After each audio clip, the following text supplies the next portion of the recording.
तो बच्चों mental math कक्षा 9 जैसा कि आप अपनी स्क्रीन पर देख रहे हैं, इस सीरीज में हम कर रहे हैं अध्याय 1 संख्या पद्धति। और आज हम करने वाले हैं बच्चों प्रश्न नंबर 5। ठीक है, तो प्रश्न नंबर 5 क्या कहता है, बहुत ही आसान है, आइए करना शुरू करते हैं।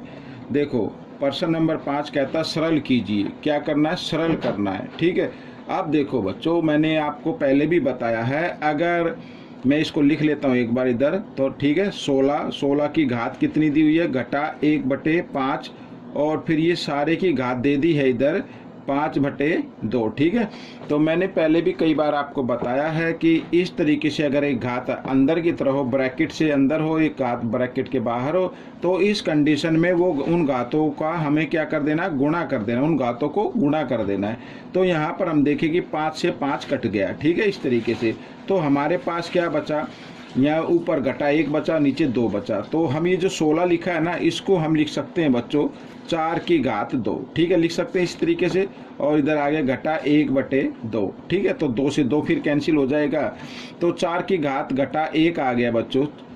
ठीक है, और जब कभी भी आधार की घात घटा में हो तो आपको क्या करना है, उस आधार का उल्टा कर देना है। इसके नीचे आप 1 मानते हुए 1 ऊपर लिख लीजिए और 4 नीचे लिख लीजिए। ये आपका उत्तर बन गया। ठीक है, और घात जमा में हो गई, तो 1 है तो 1 लिखने की जरूरत नहीं होती। आइए करते हैं अगला प्रश्न। प्रश्न नंबर 27 क्या कहता है, ये भी बहुत ही आसान है। देखो 0.027 की घात 1/3 है। ठीक है, तो हम क्या करेंगे बच्चों, इस प्रश्न को हल करने के लिए आप यहाँ पे पहले लिख लो 27। ठीक है, बट्टे का निशान लगाओ, दशमलव के लिए 1 लगाओ, दशमलव के बाद 3 अंक है तो आप 3 जीरो लगा दे। ठीक है, इस तरीके से, और सार की घात 1/3। ठीक है, कर सकते हैं ऐसा। अब 27 को लिखना है आपको 3 की घात के रूप में, और 1000 को लिखना 10 की घात के रूप में। ठीक है, तो अगर हम इसको 3 की 3 कर दे तो 27 बन जाता है, और 10 की घात 3 कर दे तो 1000 बन जाता है। और ये जो घात दी हुई ना, इसको हम बाहर लिख लेते हैं इस तरीके से 1/3, तो 3 से 3 कैंसिल हो गया। ठीक है, तो आपका उत्तर क्या बन गया, 3/10। ठीक है, अगर आप इसको दशमलव में लिखना चाहते हैं तो दशमलव में लिख लीजिए, तो 3, क्योंकि इसमें 1 जीरो, तो पीछे से 1 अंक छोड़ के दशमलव लगा देना इस तरीके से। ये आपका उत्तर बन गया। आइए करते हैं अगला प्रश्न। तो अगला प्रश्न क्या कहता है, देखो 625। ठीक है, इसको हम लिख सकते हैं, 625 दिया हो ना, इसको लिख सकते हैं 25 की घात 2 लिख सकते हैं। और ये जो घटा 1/2 है, इधर लिख लेते हैं इसको घटा 1/2। ठीक है, इस घात को, और ये जो सबसे बड़ी घात दी हुई है, यानी ये घटा 1/4, इसको बाहर लिख लेते हैं। ठीक है, अब देखो 2 से 2 कट गया। ठीक है, और यहाँ पर क्या बचा, 25 बच गया। और देखो मैंने क्या कहा था, 1 घात अंदर हो 1 घात बाहर हो, तो क्या कर देना, उनको गुणा कर देना। घटा 1 को घटा 1 से गुणा करेंगे तो जमा 1 बन जाएगा, जमा 1/4 इस तरीके से। ठीक है, अभी हम क्या कर सकते हैं इसको, तो 25 है ना ये, तो इसको लिख लो 5 की घात 2। ठीक है, और इधर 1/4 इस तरीके से, तो 2 से 2 एकम 2, 2 दूनी 4 कट गया। तो बच्चों ये आपका उत्तर बन गया। ठीक है, 5 की घात 1/2, या आप इसको अगर लिखना चाहते हैं वर्गमूल में भी इसको लिखा जा सकता है, तो इसको वर्गमूल में लिखेंगे तो वर्गमूल 5 बन जाएगा। ठीक है, अगर ये नहीं लिखना तो इस तरीके से लिखा रहने दीजिए। ये आपका उत्तर आ गया। आइए करते हैं प्रश्न नंबर यानी 5 का चौथा पार्ट। ठीक है, अब देखो यहाँ पर क्या लिखा है, 64 लिखा हुआ ना, इसको जब हम हल करेंगे तो 64 को लिख देना है आपको 4 की घात 3। ठीक है, और ये जो करनी के रूप में इधर 3 लिखा हुआ है, इसको इधर घात के फॉर्म में ले आए, यानी 1/3 बन जाएगा इस तरीके से। और ये घटा 1/2 बाहर लिख दीजिए, तो 3 से 3 कैंसिल हो गया। ठीक है, तो अब हम क्या करेंगे, इस 4 को 2 की घात 2 लिख सकते हैं, और 1/2 इधर ये रहा, तो 2 से 2 कैंसिल हो गया, तो 2 की घात कितनी आ गई, घटा 1 आ गई। तो 2 की घात घटा 1 आ गई। मैंने अभी बताया है कि किसी भी आधार की घात घटा में हो तो वो आपको क्या करना है, उस आधार का उल्टा कर देना है। ठीक है, और घात जमा में हो जाएगी, तो 1/2 हम इसको लिख देंगे, यानी 1 ऊपर आ जाएगा 2 नीचे आ जाएगा। तो ये आपका प्रश्न हल हो गया। आइए करते हैं 5 भाग। ये रहा आपके सामने। तो बच्चों इसमें देखो क्या करना है, अब देखो x की घात क्या है, 6 है, x की घात, और ये वर्गमूल का निशान है, तो इसको मैं रहने देता हूँ, x की घात 6 आ गई। और इधर y की घात घटा में है, तो हम क्या करेंगे, y का उल्टा कर देना, रेसिप्रोकल कर देना, तो 1/y की घात 6 बन जाएगा इस तरीके से। ठीक है, आइए कर लेते हैं आगे। तो देखो इधर x की घात 6 और इधर y की घात 6 और ये वर्गमूल का निशान है। ठीक है, तो हम क्या करेंगे, इस वर्गमूल के इधर ले आते हैं। ठीक है, ये जो वर्गमूल है ना, यहाँ पर कोई संख्या नहीं दिखाई दे रही लेकिन 2 होती है। जब हम इसका वर्गमूल हटाएंगे और उसको घात के रूप में लिखेंगे तो हम इस तरीके से लिखेंगे। तो x की घात 6 और 1/2, इधर भी लिख लीजिए y की घात 6 और 1/2। ठीक है, 2 से काट दे, 2 एकम 2, 2 तिया 6। ठीक है, और 2 एकम 2, 2 तिया 6। तो यहाँ पर आ गई x की घात 3 और y की घात 3, या आप इसको एक बार यानी एक ब्रैकेट में रख के आप इसकी घात को इस तरीके से लिख सकते हैं। ठीक है, ये x/y की घात 3। तो ये आपका उत्तर बन गया, बहुत ही आसान है। आइए करते हैं अगला प्रश्न। तो अगला प्रश्न क्या कहता है, 256 दिया हुआ बच्चों, यहाँ पर क्या दिया, 256। ठीक है, तो 256 को आप 16 की घात 2 लिख लीजिए पहले, 16 की घात 2। ठीक है, लिख सकते हैं। और ये इधर दिया हुआ है, तो हम इसको क्या करेंगे बच्चों, इसको आप ना भिन्न संख्या में बदल लेना। तो 16 बटे और दशमलव के लिए 1 लगा, दशमलव के बाद 2 अंक तो 2 जीरो लगा दो इस तरीके से। ठीक है, और ये गुणा का निशान, और 256 है, इधर को भी हम लिखेंगे 16 की घात 2। ठीक है, और इसका भी लिख लेना 9/100 आ जाएगा। ठीक है, अच्छा अब मैंने पहले क्या बताया, देखो यदि आधार एक जैसे हो, बीच में गुणा का निशान हो, तो उनकी घातें क्या हो जाती, जमा हो जाती। ये जो बाहर वाली घातें ना, इनको जमा कर देना है। तो इनमें से एक आधार ले लीजिए आप, 16 की घात 2। ठीक है, और इसको हम जमा कर लेते हैं। तो देखो 16 जमा 9, और क्योंकि दोनों के हर एक जैसे, तो इनमें से एक हर ले लेना इस तरीके से। ठीक है, तो देखो 16 की घात 2 और 16 9 कितना होता है, 25, 25/100 हो गया। तो काट भी सकते हैं आप इसको, 25 से कम 25, 25 चौका 100 इस तरीके से। ठीक है, तो अब आगे कर लेते हैं इसको। 2 से चाहे तो आप इधर काट लेने, इधर 16 की घात 2 लिखा था ना मैंने, और ये कितना आ गया, 1/4। तो 2 से काट सकते, 2 एकम 2, 2 दूनी 4। ठीक है, इस तरीके से। तो 16 की घात क्या आ गया, 1/2 आ गया।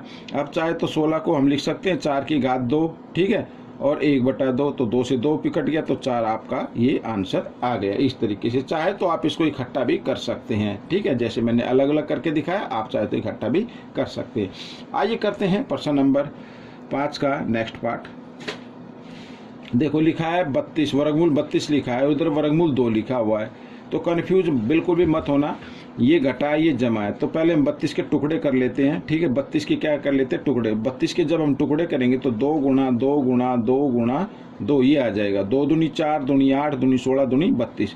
2 की घात कितना आ गया, 5 आ गया। तो इसमें क्योंकि वर्गमूल का निशान है तो जोड़ा बना लेना इस तरीके से। ठीक है, वर्गमूल में जोड़ा बना लेते, तो एक जोड़ा इसका बन गया। तो इसमें से एक संख्या निकालनी है, इसमें से भी एक संख्या निकालनी है, और 2 दूनी 4। तो हम इसको लिखेंगे घटा 4, और जिस संख्या का जोड़ा नहीं बना है उसको वर्गमूल में रहने देते हैं, इस तरीके से लिख सकते हैं। ये देखो, अब देखो वर्गमूल एक जैसा आ गया, लेकिन ये घटा 4 है, इधर ये जमा 32 है। और अब हम इसको घटाएंगे। ठीक है, ये जमा ये घटा, घटा जमा घटा होते हैं। तो 32 में से 4 घटाना है आपको, तो क्या आ जाएगा, 28 आ जाएगा। और बड़े नंबर के सामने जमा का निशान लगाने की जरूरत नहीं है। तो 28 वर्गमूल 2, ये आपका आंसर आ गया। ठीक है, इस तरीके से आपको कर लेना है। आइए करते हैं अगला भाग।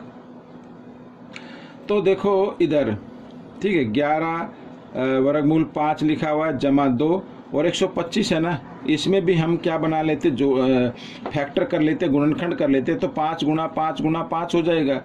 तो ये देखो ये जोड़ा बन गया, वर्गमूल का निशान। तो जो वर्गमूल में तो जोड़ा बनाना होता है, इसमें से एक संख्या निकालने की, तो 2 पहले ही इधर बार, तो एक 5 और आ जाएगा। और वर्गमूल, ये 5 का जोड़ा नहीं बना तो उसको वर्गमूल में रख देते हैं। ठीक है, इस तरीके से। आइए आगे कर लेते हैं। तो 11 वर्गमूल 5, ठीक है, और 5 दूनी कितना हो गया, 10 हो गया। 10 वर्गमूल 5 इस तरीके से। अब दोनों जमा के एक जैसे वर्गमूल आ गए, इधर 10 वर्गमूल 5 है, इधर 11 वर्गमूल 5 है, और बीच में जमा का निशान है। तो 11 और 10 कितना होता है बच्चों, 21 होता है। तो 21 वर्गमूल 5 ये आपका उत्तर आ गया। आइए करते हैं अगला प्रश्न। तो अगले प्रश्न में देखो बच्चों, बहुत ही आसान है, मैं इधर ही कर लेता हूँ। 64 लिखा है ना, और ये 125 लिखा। तो हम इसको लिख सकते हैं 4 की घात 3, और 125 को लिख सकते हैं 5 की घात 3। ठीक है, और सारे की घात 1 घटा 1/3 तो दी हुई है, या फिर आप इसको लिख सकते हैं 4/5 ब्रैकेट में डालिए और घात 3 लिख दीजिए, और ये जो बड़ा ब्रैकेट बना के घटा 1/3 इस तरीके से कर सकते हैं। तो 3 से 3 कट गया, ठीक है, 4/5 की घात घटा 1 आ गई। अब इस घात घटा 1 को हमें जमा में कर लेना, तो इस 4/5 का क्या कर देना, उल्टा कर देना, तो 5/4 ये आपका उत्तर आ जाएगा। ठीक है, आप चाहे तो इसको मिक्स संख्या में लिख सकते हैं। आइए करते हैं प्रश्न नंबर 5 का 10वां भाग। तो देखो बहुत ही आसान है ये भी। तो पहले छोटा ब्रैकेट हल करना है, इससे पहले 5 लिखा है, इसे यूं कहीं रहने दें। तो यहाँ पर 8 लिखा हुआ है, 8 को क्या करना है, आपको 2 की घात 3 कर देना है और गुणा 1/3 इस तरीके से लिख सकते हैं। और 27 को लिख लेना 3 की घात 3 और गुणा 1/3, ठीक है, कर सकते हैं ऐसे। और यहाँ पर फिर लिखा है घात 3 और ये बड़े ब्रैकेट के बाद लिखा है 1/4, ठीक है। अब देखो 3 से 3 कैंसिल हो गया, इधर भी 3 से 3 कैंसिल हो गया। तो बच्चों यहाँ पर देखो 3 और 2 कितना हो गया, 5 हो गया, कितना हो गया, 5 हो गया, ठीक है। तो मैं इधर लिख लेता हूँ, इधर कर लेते हैं। तो ये 5 अभी यूँ कहीं रहने दो, तो इधर ये 5 आ गया और 5 की घात कितनी दी हुई है, 3 दी हुई है, और फिर ये दिया हुआ है 1/4, ठीक है। अब देखो अब ये गुणा के रूप में है बच्चों, किसके रूप में, गुणा के रूप में। आप चाहे तो इसको लिख सकते हैं 5 गुणा 5 की घात 3 इस तरीके से, ठीक है, ऐसे लिख सकते हैं। और मैंने आपको बताया कि जब भी आधार एक जैसी हो, बीच में गुणा का निशान हो, तो घातों को क्या कर देना, जमा कर देना। बस 3 घात इसकी, इधर कुछ नहीं है तो इधर 1 घात इसकी होगी। तो इनमें से एक आधार लेना है, इधर ये मैंने ले लिया एक आधार और इन घातों को क्या कर दिया, जमा कर दिया, ठीक है। इस तरीके से 3 और 1 4 लिख दिया। और ये देखो ये बाहर घात दी हुई 1/4, तो इसको आप इस तरीके से लिख सकते। तो 4 से 4 कैंसिल हो गया, तो 5 बचा, तो 5 ये आपका उत्तर बन गया। आइए करते हैं इसका आखिरी भाग। तो ये रहा आपका सामने, आखिरी भाग कर लेते हैं। तो देखो ये भी बहुत ही आसान है।